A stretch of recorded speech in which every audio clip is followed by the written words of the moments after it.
Dara avait ouvert une petite échoppe de nourriture à côté d'un vieux cimetière de la ville. Puis, une nuit, quelqu'un vint acheter à manger. Dara était une femme courageuse, travailleuse, belle et audacieuse, déterminée à joindre les deux bouts après la mort soudaine de son mari. Avec 2 enfants et une montagne de loyers impayés, elle arpentait la ville de Lagos à la recherche d'une opportunité.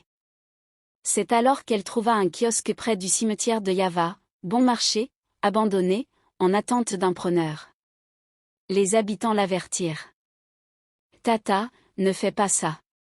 Les esprits n'aiment pas l'odeur du ragoût à minuit. Mais Dara ria. Venez manger ma nourriture. Elle paya la boutique et s'y installa. Dès le lendemain matin, elle nettoya le sol, répara le toit qui fuyait et installa un réchaud à kérosène ainsi que des bancs en bois. Bientôt, l'air se remplit des arômes d'une soupe savoureuse, d'amala et de bananes plantain frites. Même les oiseaux semblaient chanter plus fort quand sa marmite bouillonnait.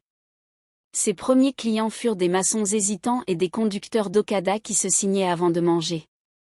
Mais après la première bouchée, ils revinrent avec des amis, louant sa main douce. Ils ignoraient les pierres tombales à côté d'eux en se léchant les doigts. Le commerce grandit vite, trop vite. En quelques semaines, des banquiers et des chauffeurs en voiture aux vitres teintées se garaient près des tombes pour déjeuner. Ils disaient que sa nourriture avait un goût céleste. Ce qu'ils ignoraient, c'est que le ciel était la dernière chose liée à cette boutique. Chaque nuit, après la fermeture, Dara entendait des bruits derrière le mur de la cuisine, des pas feutrés, des murmures, parfois des rires qui n'appartenaient pas aux vivants. Au début, elle mit cela sur le compte de son imagination. Elle travaillait tard et se persuadait que ce n'était que des rats. Jusqu'à une nuit où la marmite se mit à remuer toute seule alors que le feu était éteint. Dara fixa la scène, le cœur battant. La cuillère tournait lentement, encore et encore, comme si une main invisible cuisinait. Elle referma le couvercle, murmura une prière et courut chez elle rejoindre ses enfants. Au matin, le ragoût était parfaitement prêt, épicé, fumé, épais. Pourtant, elle n'y avait rien ajouté. Elle le servit quand même, et les clients dirent que c'était le meilleur plat qu'ils aient jamais mangé. C'était le début de ce que les gens appelleraient plus tard la marmite fantôme. De plus en plus de personnes faisaient la queue pour manger sa nourriture bénie. Elle gagna assez pour acheter une voiture, embaucher 2 employés et louer un appartement plus grand. En quelques mois, la cantine de Dara devint une sensation à Lagos et au-delà. Elle ouvrit de nouvelles branches à Onondo, Abioa et Owo, toutes sous le nom d'Ares Delight. Même depuis Port Harcourt, des gens passaient des commandes en ligne pour son ragoût mystérieux et addictif. Pourtant, malgré la célébrité, l'argent et le personnel, Dara ne quitta jamais sa petite boutique près du cimetière. Elle visitait brièvement les autres établissements, mais revenait toujours avant la nuit. Tout le monde se demandait pourquoi elle s'accrochait à cette échoppe du cimetière, mais elle seule en connaissait la raison. Cette marmite originale, vieille et noire de fer, restait enfermée dans un placard le jour. Mais la nuit, elle prenait vie, elle bouillonnait, remuait et parfois chuchotait. Dara s'y était habituée. Elle commença même à lui parler. « Je ne sais pas qui tu es, disait-elle à la marmite, mais merci de m'aider. » La marmite ne répondait jamais avec des mots, mais elle lui offrait une richesse inimaginable. La nourriture cuite dedans avait un pouvoir. Elle attirait les gens comme par magie. Elle expédiait le ragoût dans des boîtes en plastique par bus, moto et même par vols locaux. Chaque cuillerée donnait encore plus faim. Les gens disaient que le goût les suivait jusque dans leurs rêves. Mais certains clients commencèrent à signaler d'étranges effets secondaires, entendre des voix, perdre le sommeil, voir des ombres. Le premier client mort arriva discrètement lors de la dernière pluie de juillet. Il portait de vieilles bottes militaires et un manteau brun poussiéreux, avec des toiles d'araignée accrochées à ses épaules. Il s'assit, hocha la tête et pointa le ragoût d'un doigt pâle et rigide. Le cœur de Dara s'arrêta quand elle remarqua que ses pieds ne touchaient pas le sol. Elle cligna des yeux, essayant de croire qu'il était simplement sale ou fatigué. Mais les autres clients ne le remarquaient pas, comme s'il n'était pas là. Le fantôme mangea lentement, chaque bouchée lourde et sonore, comme s'il avalait l'éternité. Puis il se leva, fit une révérence raide et marcha calmement vers le mur du cimetière. Les yeux de Dara le suivirent jusqu'à ce qu'il se dissolve dans la brique comme de la fumée. Elle ne dit rien à personne ce soir-là. Mais le lendemain soir, 2 autres fantômes vinrent, une femme sans jambes et un enfant rieur. Ils commandèrent, mangèrent paisiblement et disparurent après l'avoir remercié du regard. Les vivants continuaient de venir le jour, inconscients des visiteurs de la nuit. Et aussi étrange que cela paraisse, Dara remarqua quelque chose d'encore plus étrange, rien de mal ne se produisait. La nourriture avait le même goût. Personne ne s'évanouissait. Personne ne devenait fou. Les fantômes étaient polis, calmes, et ne parlaient que si on leur parlait. Ils venaient toujours après 22 heures, s'asseyaient à la table du fond et vidaient leurs assiettes. En échange, ils ne laissaient aucun désordre, seulement le silence et une odeur de fleurs. Les semaines passèrent, et le nombre de clients fantômes augmenta. Chaque nuit, sa cantine accueillait 2 mondes, les vivants le jour, les morts la nuit. Elle commença à utiliser 2 jeux d'assiettes, rouges pour les vivants, blanches pour les morts. Il y avait la paix entre les 2 mondes. Pas de violence. Pas de peur. Pas d'effets secondaires. Même son personnel ne remarquait rien, car les esprits n'apparaissaient que lorsque Dara était seule. Certaines nuits, elle se surprenait à fredonner en rythme avec le rire de l'enfant mort. Son argent doubla, puis tripla. Un politicien lui proposa de franchiser sa marque dans tout le Nigeria, et elle accepta. Elle acheta des terres à Abuja et construisit une maison pour sa mère à Ilorin. Pourtant, elle ne manquait jamais une nuit dans la boutique originale du cimetière. La marmite bouillonnait avec une puissance encore plus grande. Le ragoût avait un goût plus profond, plus riche, presque hanté. Elle servait souvent les fantômes avant minuit et les humains après l'aube. L'histoire de Dara se répandit comme une traînée de poudre à travers le Nigeria. Des titres de blog au TikTok viraux, elle fut invitée à des émissions télévisées, des interviews ou même des lives Instagram avec des célébrités. Tout le monde voulait savoir pourquoi ouvrir un commerce près d'un cimetière. Lors d'une interview en direct dans une émission lifestyle populaire, l'animatrice demanda avec un sourire nerveux. « Madame Dara, avec tout le respect que je vous dois, pourquoi quelqu'un construirait-il une entreprise près des morts ?»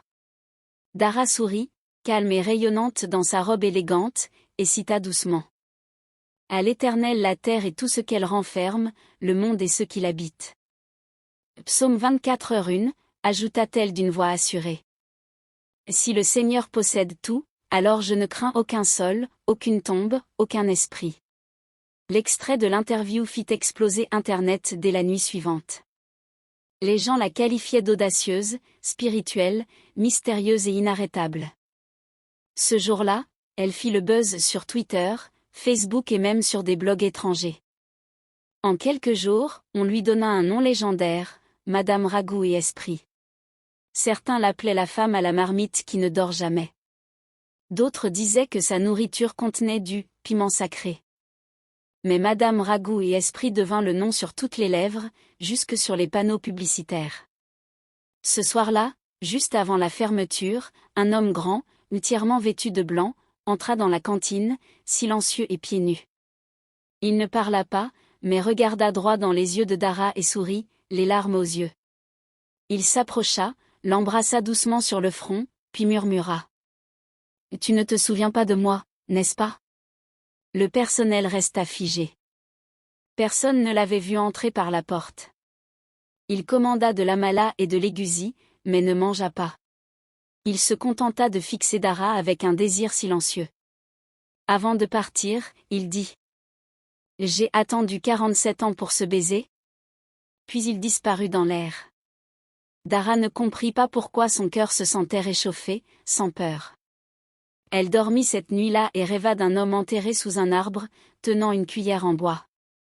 Le lendemain matin, les ventes triplèrent dans toutes les succursales, comme si une main invisible guidait les bénédictions. Un client demanda à prendre un selfie avec Dara après avoir goûté son ragoût. Quand la photo fut imprimée, elle remarqua un second visage, l'homme en blanc, souriant derrière elle. Étrangement, toutes les personnes sur la photo dégageaient une faible lueur dorée, comme des rayons de soleil se courbant vers l'intérieur. Un groupe d'étudiants universitaires en anthropologie spirituelle vint goûter sa nourriture. Ils affirmèrent avoir vu des symboles inconnus apparaître brièvement dans la vapeur de la marmite. Quand ils regardèrent de nouveau, la vapeur ne formait plus rien, seulement l'arôme du pur bonheur. Cette semaine-là, ses clients témoignèrent d'un profond sentiment de paix après avoir mangé dans sa cantine. L'un dit que c'était comme s'il avait été pardonné par quelqu'un qu'il avait oublié avoir blessé. Une autre affirma avoir entendu sa défunte mère lui dire « Je suis fière de toi ». Après avoir léché leurs assiettes, les gens commencèrent à venir non seulement pour la nourriture, mais pour quelque chose qu'ils ne savaient pas expliquer.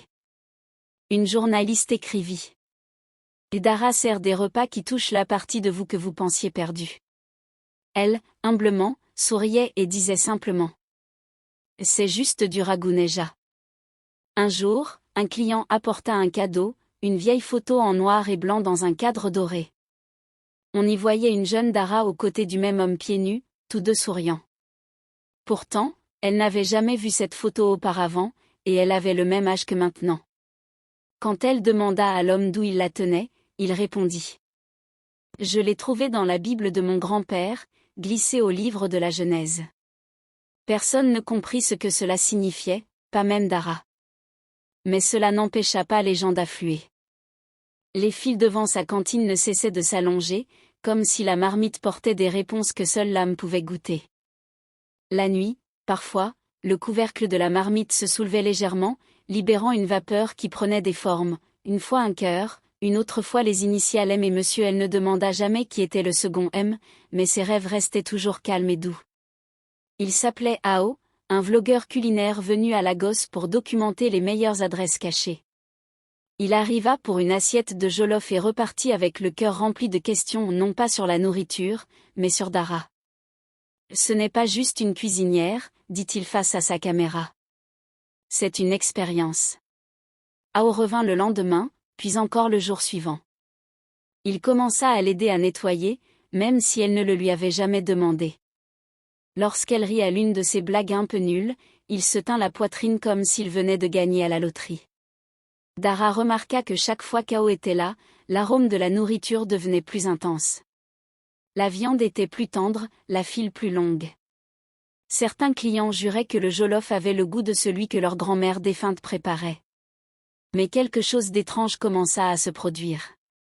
Chaque fois qu'Ao était près d'elle, l'homme en blanc apparaissait quelque part en arrière-plan, reflété dans les vitres, les cuillères ou même à la surface brillante du ragoût frais. Il ne parlait jamais. Il observait simplement, calmement, comme un grand frère protecteur ou un ancien amour qui n'avait pas encore dit son dernier mot. Un jour, il offrit à Dara un hibiscus jaune. À l'instant où elle le prit, les fleurs autour de la boutique s'épanouirent, même celles en plastique. Les clients applaudirent et rirent, les appelant le couple de la cantine.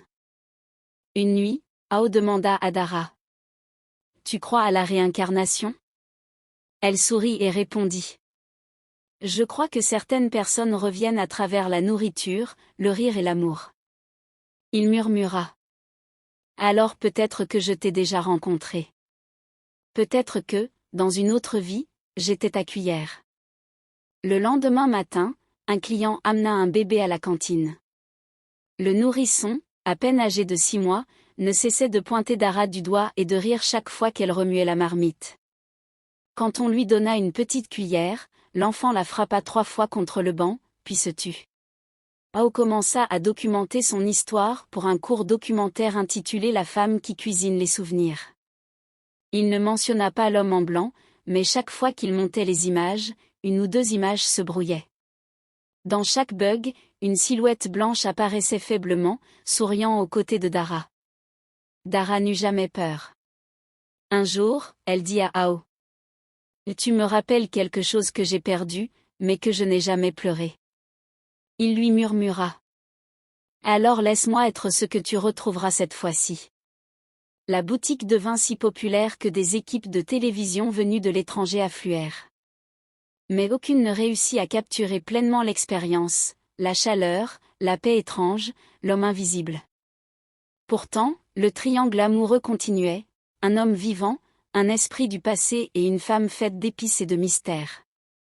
Un soir frais, après le départ du dernier client et tandis que les lanternes vacillaient dans la brise légère, Dara se tint seule près de sa marmite déguisie. Le vent apportait des rires lointains, mais dans son cœur, il n'y avait que le silence.